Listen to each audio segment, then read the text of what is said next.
अस्सलाम वालेकुम नदीम प्रोग्राम आज मुबारक के साथ कराची में डाका पड़ गया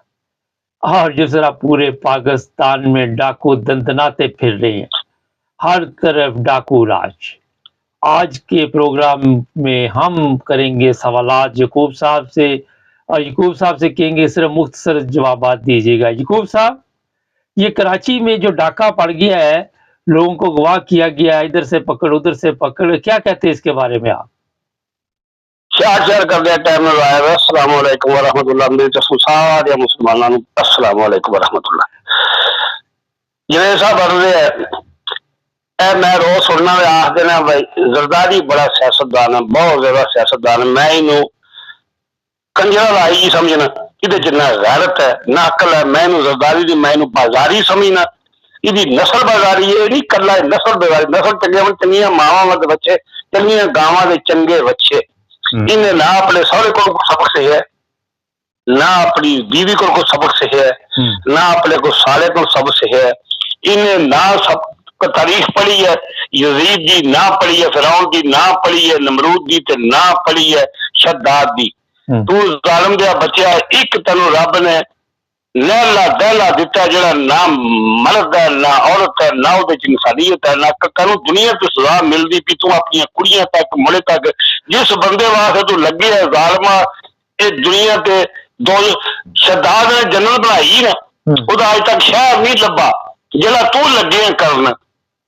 और जालमा क्यों अपनी आकबत खराब तो कर रही है? तू दोस्ती तो कदी है कुछ खौफे खुदा कर शर्मो जी तू कराची कियामत लियांदी है। तेन पता है कि तू एनी आराम जिंदगी करने के बावजूद दरिंदगी करने के बावजूद इलेक्शन कमीशन तो नाल लगे है, वो पता नहीं केड़ी गंदी मां का गंदा कीड़ा है जिन्होंने सिकंदर कहते, मैं उन्होंने कंजर कहना, राजा कंजर। अच्छा वो तुहाडे नाल लगे है, जेड़ा जनरल आसमान मुनाफिक तुहाडे नाल है। तुसी पूरी कराची सिंध विच हाजरी करके ओदे बावजूद भी तुसी वोटां पूरियां नहीं लै सकते। तुसी हर सही इलेक्शन कराओ जवेद साहब, मैं दावे नाल कहना अगर इलेक्शन सही होवे एक चलो ज्यादा 4-5 सीटां पूरी सिंध च कर लो जेड़े माड़े एरिए होने, वरना इन्हां दी ना कराची ते ना पूरी सिंध च कोई जरदारी दी सीट नहीं है। ये हराम ज़दगी जुल्म बलबड़ियत मारे लोगों ते फिर जे तुसां कर लई है ते तहरीक इंसाफ ने जमात इस्लामी नूं सपोर्ट कीता है बगैर किसी डिमांड तू, उन्होंने सीटां चौखियां ने ते तू केड़ी हरामदगी कीती है? तू लोगों को पैसे ना खरीदने, वो भी नहीं खरीदे कि कोई खरीदने। जेडे 15 बंदे पीटीआई के बाहर बैठे सामने गेट बंद किए जवेद साहब, इन्हें 15 बंदे पीटीआई के आए जे इन्हों के जुल्मों बर्बरी तो खरीदने के बावजूद वो इन्होंने बंदियां वोटा नहीं पाती, गेट बंद कर दिया। तो कह जान दो जो तुझा कम करना पिया तू बचेगा, तेरा एक पिला बचेगा, तेरे पिले नूं बीमारी है, जेड़ी बीमारी मुर्तजा के मुंडे नूं अमरीका च तेरे बच्चे नूं बीमारी 24 घंटे नाल आदि है ना, वो सफरवाल की 25% बीवी मैं ठोको तो बना बना के 18 पोल दसदी है नहीं कम लम्मा नहीं पूरा ही हसौड़ा कुछ नहीं है, खत्म। गड्डी का कितना भी खर्चा पे करो, मैं जो है सब चलाई पुरानी गड्डी ने जितने मर्जी रुपये लाओ लो पुरानी पुरानी होती है। आशा शाह खड़के बम्पर खड़के डिग्गी खड़की और एवं लैंडिंग पैडिंग होती कुछ भी नहीं है। वो एक वक्त होता है कि यहो जे 2 नंबरियां जी ना रुपये लैके सौदा करवा दिया काम अपना एक वक्त वो आ जाते कि फली रुपये दे के करवा दिए। वक्त आए जेड़ा एक खुसरा है इन्हें ठोकू ना रखे होंगे अपना घोड़ा जिथे जाता है एक एक तू आने वजिया को मिलेगा, वो पहले इंसान का बच्चा बना इनू इंसान का बच्चा बना, पहला इनू टुरना सिखा, इनू बुलियां इनू गल कर दी तमीज सिखा, तेरी आराम की कमाई है, मुकाफात अमल है। जी मेरी भी सुन लो, सवाल भी करन दियो, तुसी ओ लंबे जवाब ना दियो, छोटे छोटे दियो।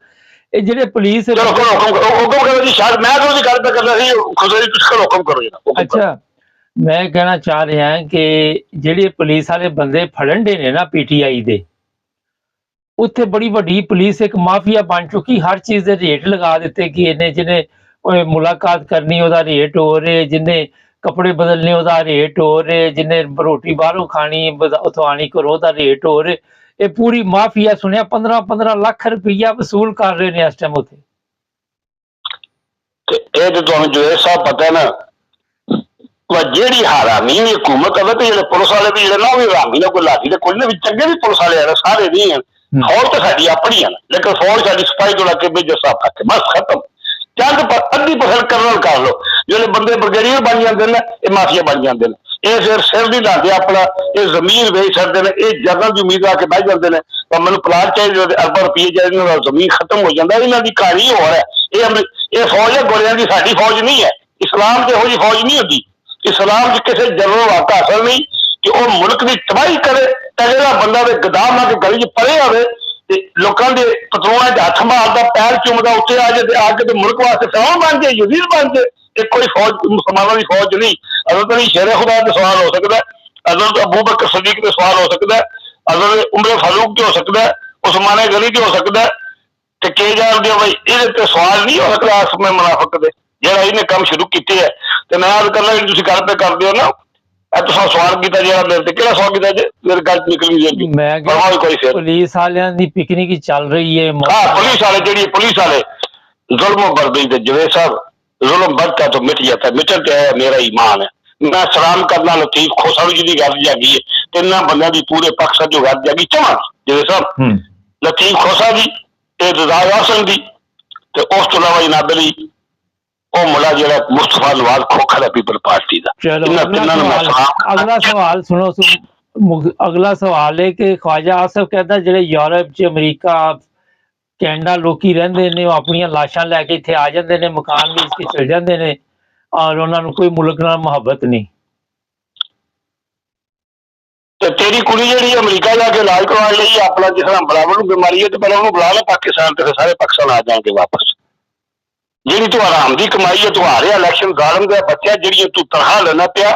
ਇਹ ਤੂੰ ਆਪਣੀ ਨਸਲਾਂ ਵਾਸਤੇ ਹਰਾਮ ਫੈਲਾਣਾ ਪਿਆ ਹਰਾਮੀ ਪਿਲਿਆ ਮਰ ਸ਼ਕਲਾ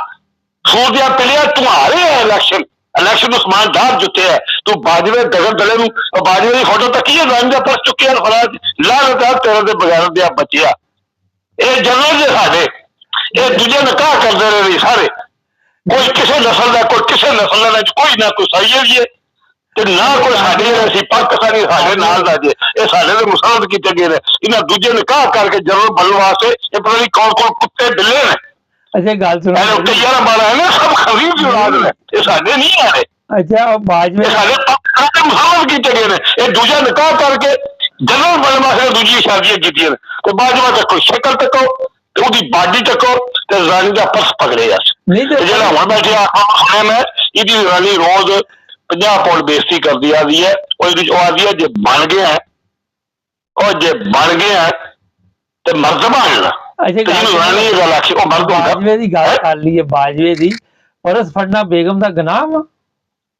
गुनाह है बड़ा बड़ा गुनाह है यकीन करो अपना बच्चा चुक लो मैं सारी जिंदगी की रानी का परबल तो रानी मेरे को पर्स है ही कोई नहीं जी होंदा भी तो मैं कोई नहीं असि ते साडे जो बंदे आ रानी की इज्जत होनी चाहिए है जो साडे नबी पाक फरमाया रानी किसी धी है किसी की भैन है किसी की मां है बच्चा दी उन्हें इज्जत करनी मैं अपनी बीवी को यकीन करो कि दिल नहीं दुखाया लेकिन ਇਹਦਾ ਕੀ ਮਤਲਬ ਹੈ कि रानी मतलब खाली टुटी तू और रानी जावे कंजरा का बस नहीं है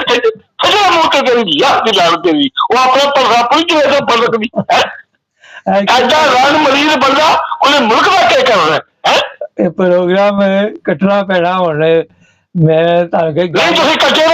ਮੈਂ ਕੋ ਜਿਹੜੇ ਸਭ ਗਾਹ ਤੇ ਨਹੀਂ ਕਦੀ ਜੇਬ ਨੇ ਨਹੀਂ ਪਰਸ ਪਕੜਿਆ ਤੇ ਮੈਂ ਮੁਜਰਮ ਆ ਤੇ ਜਿਹਨੇ ਰਾਣੀ ਦਾ ਪਰਸ ਚੁੱਕੀ ਹੈ ਉਹ ਸਾਡਾ ਜਨਰਲ ਰਿਹਾ 6 ਸਾਲ ਹੈ बोले तक डाचियां बुला रहा आपू गए तो साडे एक और मकान लूंगी छट गया जिहदा दीन मान ही कोई नहीं मतलब भी कोई नहीं टुकड़े अगला सवाल जी हुक्म करो कहता जेडे दुनिया च यूरोप जे इधर उधर उन्हां नूं पाकिस्तान नाल मुहब्बत नहीं हैगी जे पाकिस्तान नाल मुहब्बत ना होवे ते तुहाडी हुकूमत 2 दिन नहीं जालिम दा बच्चा जेड़ा तुसां दोज़ख बनाए शद्दाद वांगू जेड़ा तेरे भराओ ते तू जेड़ा ते ए शबाज़े ते लवाज़े ते तू जेड़ा आसिया बाहर ਜਿਹੜੇ ਤੁਸੀਂ ਆਪਣੇ ਕਾਦੀ ਫਾਈਸਲ ਸੁਪਰੀਮ ਜੱਜ ਨੂੰ ਬਿਲਕੁਲ ਜੱਜ ਨਹੀਂ ਆਉਣਾ ਚਾਹੀਦਾ ਬੜਾ ਦਰਿੰਦਾ ਜੇ ਕੰਜਰ ਜੇ ਬੜਾ ਤੇ ਇਹ ਜਵੇਦ ਸਾਹਿਬ ਜਿਹੜੇ ਇਹਨਾਂ ਆਪਣੇ ਬਾਹਰ ਬਣਾਏ ਨੇ ਲਿਆ ਕੇ ਉੱਥੇ ਆਪਣੀਆਂ ਜਨਤਾ ਬਣਾਈਆਂ ਨੇ ਇਹ ਜਹੰਨਮ ਹੈ ਇਹ ਜਹੰਨਮ ਦਾ ਜਿਹੜਾ ਸਭ ਤੋਂ ਡੂੰਘੀ ਜਗ੍ਹਾ ਹੈ ਉਹ ਹੈ ਜਿਹੜੀ ਆਰਾਮ ਦੀ ਕਮਾਈ ਆਪਣੀ ਔਲਾਦੀ ਵਾਸਤੇ ਮੈਂ ਲੋਕਾਂ ਦਾ ਕਈ ਵਾਰੀ ਮੇਰੀ ਬੜੀ ਬਹਿਸ ਹੋਈ ਹੈ ਔਰ ਹੁਣ ਲੋਕ ਮੰਨਦੇ ਨੇ ਇਹ ਕੁਫਰੀ ਕਲਮ ਹੈ ਜਿਹੜੇ ਬੰਦਿਆਂ ਨੇ ਯਾਰ ਮੈਂ ਔਲਾਦ ਵਾਸਤੇ ਐ ਕਰਨਾ ਔਲਾਦੀ ਵਾਸਤੇ ਤੁਸੀਂ ਕੌਣ ਔਲਾਦ ਮੈਂ ਕਦੇ ਨਹੀਂ ਆਪਣੀ ਔਲਾਦ ਵਾਸਤੇ ਕੀਤਾ ਕੁਝ ਵੇ ਤਾਂ रब करना जिन्हें पैदा किया वो राज़िक है, वो मालिक है। औलाद वास्ते ये दुआ मंगो, या अल्लाह ताला मेरे दुनिया में जान तो बाद ते मेरी होंदियां भी मेरी औलाद ते तू अपनी निगाह करम करी, इन्हां ते अपना रहम करी, इन्हां नूं रिज़्क़ हलाल दी, इन्हां नूं दीन अपने ते सराते मुस्तकीम ते चलाई, इन्हूं नबी पाक दे दीन ते चलाई, इन्हां नूं इत्थे रह के यूरोप जाए ते गोरे ना बन जान, अपने रोजी भी कमान अपने ईमान ते कायम रहन। ते जे ये बंदे पैसे ना भेजन, जिहड़ा करोड़ बंदा बाहर है पाकिस्तानी ते पाकिस्तान दे 8 पैसे नहीं चलदा, तुहाडे कोल है की है? जिन्ने बनाए ने अपनी कुड़ियां मुंडियां वास्ते दल्ले कंजर खाने बाहर, ये लुट्टे हुए सानू। मैं परसों एक बंदा लग्या सी सियालकोट दस के राती इंटरव्यू लैन साफी भाई तुसीं वोट देनी इमरान खान नूं या नवाज शरीफ नूं, आला मेरे बंदा आ और जिस बंदे नूं मिजा आ रहा है ना भाई मैं देनी इमरान खान नूं कहंदे आ ते नवाज शरीफ ने मोटरवे नहीं बनाया, उत्ते तेरी बेबे डांस कर दी मोटरवे दलिया, मोटरवे ला कदे कंजर ने कल पूरे रुपये खा गया कंजर, अपनी औलाद वास्ते जन्नत बनाया इंग्लैंड, एक पैसे लाया कर्जा लैके फिर मोटरवे कराया चलिया, हुण मोटरवे बेच गए है ਉਹ ਤੇ ਜਿਹੜਾ ਉਹਨਾਂ ਨੇ ਢਾਏ ਚਲੇ ਇਹਨਾਂ ਦੇ ਇਹਨਾਂ ਦੀ ਔਲਾਦ ਕੀ ਇਹਨਾਂ ਦਾ ਕਾਰੋਬਾਰ। ਮੈਂ ਚੈਲੰਜ ਕਰਦਾ ਪੂਰੀ ਕੌਮ ਨੂੰ, ਜਿਹੜੇ ਕਹਿੰਦੇ ਜੀ ਕਸ਼ਮੀਰੀ ਹੈ ਤੇ ਫਲਾਣਾ ਤੇ ਫਲਾਣਾ ਤੇ ਫਲਾਣਾ, ਹਲੋ ਛੱਡ ਦਿਓ, ਦਫਾ ਕਰੋ ਜਿਹੜਾ ਵੀ ਹੈ। ਸੱਚੀ ਲੋਕਾਂ ਦਾ ਅਕਲ ਨਹੀਂ, ਆਖੋ ਦੁੱਲੇ ਦਲਾਲ ਦੇ ਪਿਓ ਦਾ ਨਾਂ ਕੀ ਹੈ, ਖਾਨਦਾਨ ਕਸੂਰ ਕਿੱਥੇ ਦਾ, ਜਿਹੜੀ ਇਹਦੀ ਮਾਂ ਹੈ ਨਵਾਜ਼ ਸ਼ਰੀਫ ਦੀ, ਉਹਦੀ ਨਾਨੀ ਦਾ ਪਤਾ ਦਾਦੇ ਨੂੰ, ਉਹਨਾਂ ਦੇ ਨਾਲ ਕੇ ਗਏ ਉਹਨੇ ਮਾਪੇ ਕਹਿੰਦੇ ਪਿਓ ਦਾ ਨਾਂ ਕੀ ਹੈ। ਜਦੋਂ ਇਹ ਬਜ਼ਾਰੀ ਸੌਦੇ ਦੇਖਿਆ ਕਿ ਹਲਾ ਮੁਲਕ ਲੈ ਕੇ ਅੱਛਾ ਗੱਲ ਸੁਣੋ ਜੀ, ਹੁਕਮ ਕਰੋ। ਸਵਾਲ ਹੀ ਭੁਲਾ ਦਿੱਤਾ ਜੀ, ਪਤਾ ਨਹੀਂ ਕੀ ਮੈਂ ਬੜੀ ਜ਼ਰੂਰੀ ਗੱਲ ਪੁੱਛਣ ਲੱਗਾ ਸੀ। ਇਹ ਦੱਸੋ ਕਿ ਇਹ ਜਿਹੜਾ ਆਪਣਾ ਇੱਕ ਪਾਸੇ ਕਹਿੰਦੇ ਕਿ ਪਾਕਿਸਤਾਨ ਤੋਂ ਬਾਹਰ ਜਿਹੜੇ ਯੂਰਪ 'ਚ ਲੋਕ ਉਹ ਠੀਕ ਨਹੀਂ, ਦੂਜੇ ਪਾਸੇ ਉਹਨਾਂ ਨੂੰ ਵੋਟ ਦਾ ਹੱਕ ਵੀ ਨਹੀਂ ਦਿੰਦੇ। ਇਹ ਇੱਕ ਪਾਸੇ ਕਹਿੰਦੇ ਪੈਸੇ ਵੀ ਭੇਜੋ, ਇੱਕ ਪਾਸੇ ਉਹ ਜਿਹੜਾ ਰੋਸ਼ਨ ਡਿਜੀਟਲ ਅਕਾਊਂਟ ਸੀ ਉਹ ਵੀ ਸੁਣਿਆ ਖਤਮ ਹੋ ਗਿਆ, ਪੈਸੇ ਪੂਰੇ ਖਾ ਗਏ ਨੇ। सॉरी जवेद साहब जुल्म बढ़ता है तो मिट जाता है, मेरा ईमान है, मैं बड़ा परेशान रहा पूरा सरेर पर, मेरा ईमान है अल्लाह ताला सुनता है, तुसी बेफिक्र हो इंशाअल्लाह। चलो ठीक है। इन्ना जालिमां दा वक्त आए ना, बड़ा जुल्म किया मेरी कौम ते, मेरे प्यारे वतन ते, मेरा इतना प्यारा वतन है, अगे इन्हें कोई शह नहीं छड्डी। जरदारी ते नवाज शरीफ ते हुण जिहड़ा आसमान आ गए, आस ला के बैठे जी मैं रिकॉर्डिंग बेचांगा, वाह भाई वाह। कोई कारों लोहार दा गीत है, ਜਦੋਂ ਆਈ ਮਿਰਜ਼ੇ ਦੀ ਵਾਰੀ ਟੁੱਟ ਗਈ ਧੜਕ ਗਲ ਕੇ ਸਾਰੇ ਲੁੱਟਦੇ ਨੇ ਮੁਰਗੂ, ਤੇਰੀ ਵਾਰੀ ਮੁਨਾਫਕਾ, ਤੂੰ ਮੁਨਾਫਕ ਹੈ, ਤੈਨੂੰ ਨਹੀਂ ਕਿਸੇ ਕੋਟਿਕ ਵਿੱਚ ਦੇਣਾ, ਤੂੰ ਇੰਝ ਕਰਨਾ ਹੈ ਜਿਹੜਾ ਤੂੰ ਲੰਬੀਦਾ ਸਾਰੇ ਜਿੰਨੇ ਵੀ ਪੈਰੇ ਰਹੀ ਸ਼ਰੀਫ ਵੀ ਖੁਦ ਆ ਰਿਹਾ ਮੁੱਛਾਂ ਹੀ ਤੱਕੋ ਦਾ ਕੱਦ ਤੱਕੋ, ਤੇ ਇਹ ਜਿਹੜਾ ਮੁਸ਼ਰਫ ਬੰਦੇ ਵੇਚਦਾ ਰਿਹਾ ਜ਼ਾਲਮਾ ਤਿੰਨ ਹੋਇਆ ਕੁੱਤਾ ਮਰਦੀ ਉਹ ਤੇਰੇ ਕੋਲ ਆਇਆ, ਜਨਾਬ ਨੇ ਜੋ ਕੋਈ ਕਰਦਾ ਨੇ ਸਾਰੇ, ਲੇਕਿਨ ਲੋਕਾਂ ਦੀਆਂ ਧੀਆਂ ਭੈਣਾਂ ਨਹੀਂ ਛੱਡਿਆ, ਧੀਆਂ ਭੈਣਾਂ ਦਾ ਐਂਡ ਕੀਤਾ ਜੀ ਇਸ ਮੁਨਾਫਕੇ ਆਸਮ ਲਿਆ ਕੇ ਤੇ ਨਾਲ ਡਲਟੀ ਆ ਜਿਹੜੇ ਨੇ ਬਾਕੀ ਜਿਤਨੇ ਵੀ ਜਰਨਲ ਜੋ ਕੁਝ ਵੀ ਕਰਦੇ ਨੇ ਉਹਨਾਂ ਧੀਆਂ ਭੈਣਾਂ ਦੀ ਇੱਜ਼ਤ ਕੀਤੀ ਹੈ, ਇੱਕ ਧੀ ਭੈਣ ਨਹੀਂ ਕਦੇ ਪਕੜੀ ਜਵੇ ਸਾਹਿਬ। ਚਲੋ ਬੜੀ ਮਿਹਰਬਾਨੀ। ਇਸ ਐਂਡ ਕੀਤਾ ਜਿਹੜੇ ਅਸੀਂ ਗੈਰ ਮੁਲਕੀ ਬਾਹਰ, ਯਕੀਨ ਕਰੋ ਅੱਲਾ ਦੀ ਕਸਮ ਹੈ, ਅਸੀਂ ਇੱਥੋਂ ਛੁੱਟੀ ਲੱਭੇ ਨਾ ਲੱਭੇ ਧੱਕੇ ਨਾਲ ਛੁੱਟੀ ਲੈ ਕੇ ਸਾਨੂੰ ਆਪਣੇ ਮਾਂ ਬਾਪ ਦੀ ਕਬਰ ਯਾਦ ਆ। ਤੁਹਾਡੀ 에ਅਰਪੋਰਟ ਤੇ ਉਹਨਾਂ ਫੋਟੋ ਲਾਈ ਹੋਣੀ ਹੁਣ। ਸ਼ਾਇਦ ਮੈਨੂੰ ਕੋਈ ਡਰ ਨਹੀਂ, ਮੇਰੇ ਕੋਲ ਜਿਹੜੇ ਸਾਹਿਬ ਜਾ ਨਹੀਂ ਹੁੰਦਾ, ਮੈਂ ਇੱਥੇ ਵੀ ਨਾ ਗੱਡੀ ਨਹੀਂ ਚਲਾ ਸਕਦਾ, ਮੈਂ ਤੁਹਾਨੂੰ ਕੀ ਦੱਸਾਂ, ਮੈਂ ਟਰੱਕ ਚਲਾने वाला बाहर जाने वाला सारी जिंदगी बंदा, मेरे को गड्डी नहीं चलती, मैंने कोई वाले खरीदे ने उन्होंने एयरपोर्ट पे जाके कोई गड्डी नहीं चलवानी ਤੁਹਾਡੇ ਕੋਲੋਂ। मैं सफर करने ਦੇ ਕਾਬਿਲ ਨਹੀਂ, ਮੈਂ ਜੇ ਸਫਰ ਕਰਨ ਦੇ ਕਾਬਿਲ ਨਾ ਜਵੇ ਸਾਹਿਬ ਤੇ ਜਾਂ ਮੈਂ ਅੱਜ ਹੁਣ ਨੂੰ ਮਰ ਜਾਣੇ ਜ਼ਮਾਨ ਪਰ ਗੋਲੀ ਖਾ ਕੇ, ਜਾਂ ਮੈਂ ਜੇਲ੍ਹ ਚੋਂ, ਚਲੋ ਮੈਂ ਪਰਵੇਜ਼ ਲਈ ਨਾਲ ਹੋਣਾ ਸੀ। ਉਹ ਆਖਰ ਤੇ ਸਵਾਲ ਸੱਚ ਰਹਿ ਗਿਆ, ਪਰਵੇਜ਼ ਵਾਲਾ ਹੀ ਤੇ ਬੜਾ ਜ਼ੁਲਮ ਹੋ ਰਿਹਾ ਜੇਲ੍ਹ ਦੇ ਵਿੱਚ, ਉਹਦੀ ਜ਼ਮਾਨਤ ਵੀ ਨਹੀਂ ਲੈ ਰਹੇ, ਅਦਾਲਤ ਨੇ ਕਿਹਾ ਦੂਜੀ ਅਦਾਲਤ 'ਚ ਚੱਲ ਜਾਓ, ਔਰ ਉਹਨਾਂ ਦੇ ਕੋਲ ਕੋਈ ਸਬੂਤ ਵੀ ਨਹੀਂ, ਕੋਈ ਐਸੀ ਚੀਜ਼ ਨਹੀਂ ਪੇਸ਼ ਕਰਨ ਦੇ, ਉਹਨੂੰ ਵਿਚਾਰੇ ਨੂੰ ਨਾ ਜੋ ਵੀ ਹੈ ਬਹਰਹਾਲ 70-75 ਸਾਲ ਦਾ ਬੰਦਾ, ਉਹਨੂੰ ਕੋਈ ਸਹੂਲਤ ਨਹੀਂ ਦਿੱਤੀ ਜਾ ਰਹੀ। ਮੁਖਤਸਰ ਦੱਸਿਓ ਟਾਈਮ ਮੁੱਕ ਗਿਆ ਦਾ ਜੇ। ਉਹਦੀ 70 ਸਾਲ ਉਮਰ ਹੈ, ਬਿਮਾਰ ਬੰਦਾ ਹੈ, ਇਹ ਜ਼ੁਲਮੋਂ ਬਲਬਰੀਅਤ ਦਾ ਪਰਵਾਹ ਤੇ ਖੋਤਾ ਅੜਾ ਤੇ ਜੱਟ ਖਲੋ ਗਿਆ। ਜਦੋਂ ਜੱਟ ਖਲੋ ਜਾਏ ਜਵੇਦ ਸਾਹਿਬ, ਮੈਂ ਬਿਮਾਰ ਬੰਦਾ, ਮੇਰੇ ਕੋਲ ਸਫਰ ਨਹੀਂ ਹੁੰਦਾ, ਮੈਂ ਅੱਲਾ ਦੀ ਕਸਮ ਤੁਹਾਨੂੰ ਦੱਸਣਾ ਅੱਜ ਵੀ ਹੁੰਦਾ ਨਾ, ਤੇ ਮੈਂ ਜ਼ਮਾਨ ਪਰ ਮੈਂ ਬੜੀ ਆਸੂ ਗੈਰ ਖਾਦੀ ਮਾਂ ਰੋਡ ਤੇ ਪੁੱਠੋ ਰੋਡ 'ਚ, ਲੇਕਿਨ ਗੱਲ ਇਹ ਹੈ ਰੱਬ ਜੇ ਇੱਕ ਮਿੰਟ ਆਖਰੀ ਮਿੰਟ ਜੇ ਜੰਨਤ ਰਾਹਾਂ 'ਚ ਪਈ ਹੁੰਦੀ ਨਾ, अगर तो इमाम हुसैन का शेर खुदा पूरा कुंबा शहीद नहीं होंगे, और शहीद होने दीन कायम नबी पाक दा वरना खत्म हो गया। कर्मा जो मर्दां नूं कुर्बानी देनी पैंदी है, मैं बयान सुनिया जी, ਸਾਧ ਰਿਜ਼ਵੀ ਨਾ ਹੋਇਆ ਕੋਈ ਰਾਬਤਾ ਤੁਹਾਡਾ ਤੁਸੀਂ ਕਿਉਂਕਿ ਉਹ ਜੇ ਨਾ ਸਾਧ ਰਿਜ਼ਵੀ ਦੀ ਕੰਪਨੀ ਦੇ ਜੇ ਮੈਂ ਅੱਜ ਕਰਨਾ ਮੈਂ ਅੱਜ ਸਵੇਰੇ ਫੋਨ ਕੀਤਾ ਉਹਨੇ ਨਹੀਂ ਚੁੱਕਿਆ ਉਹਦੇ ਚਮਚੇ ਚੁੱਕੇ ਅੱਜ ਦੀ ਗੱਲ ਹੈ ਅੱਛਾ ਕੀ ਤੇ ਕਹਿੰਦਾ ਮੈਂ ਕਿਹਾ ਵੀ ਮੈਂ ਉਹਨਾਂ ਦਾ ਬਜ਼ੁਰਗ ਬੋਲਣਾ ਪਿਆ ਤੇ ਰੇਜ਼ੀ ਸਾਹਿਬ ਨਾਲ ਕਹੋ ਬਸ ਯਕੂਬ ਦਾ ਫੋਨ ਆਇਆ ਇੱਕ ਰੀਜ਼ੂ ਤੇ ਮੇਰਾ ਫੋਨ ਸੁਣ ਆਲਾ ਜੀ ਮੈਂ ਸੁੱਤੇ ਨੇ ਜਾਗਦੇ ਨੇ ਤੇ ਫੋਨ ਕਰਾ ਲਵਾਂ ਅੱਲਾ ਜਾਣਦਾ ਪੱਕੇ ਸੌਂਗੇ ਨਹੀਂ ਹੈ ਜਾਗੇ ਨਹੀਂ ਇਹ ਤਾਂ ਕਹੀ ਹੈ ਚਲੋ ਠੀਕ ਅੱਜ ਗੱਲ ਹੋਈ ਹੈ 2-4 ਵਾਰੀ ਫੋਨ ਬਾਅਦ ਮੈਂ ਕਹਿੰਦਾ ਕਹੋ ਮੇਰੀ ਗੱਲ ਤੇ ਸੁਣਨ ਨਾ ਮੈਂ ਉਹਨਾਂ ਨੂੰ ਕਿਹਾ ਵੀ ਆਲਮ ਮਸਜਿਦ में आपकी कर बड़ा लंबा हो गया प्रोग्राम लंबा हो गया प्रोग्राम शुक्रिया बहुत बहुत ठीक है इंशाल्लाह फिर कल नहीं तो परसों कल तो मैं दर्सी करानी है अस्सलाम वालेकुम नाज़रीन चाहे कोई भी इंसान है परवेज़ लाई है कोई और है इंसानियत का ख्याल रखना पड़ेगा पुलिस वालों की जो मौजें लगी हुई हैं हराम पहले ही लगा हुआ है हर तरफ और ये हराम ही है कि पाकिस्तान में अजाब पे अजाब आ रहा है हमारे चैनल को सब्सक्राइब करें जो कुछ इन्होंने कहा ये इनकी अपनी सोच है मैं तो इनको मना करता रहता हूँ कि अच्छे अल्फाज का चुनाव करें अब इनको ये अच्छे अल्फाज के बाद चुनाव के बाद ये अच्छे अल्फाज आपके सामने आते हैं अगर मैं कुछ कह दूँ बार बार वो गुस्सा कर जाते हैं हमारे चैनल को सब्सक्राइब कर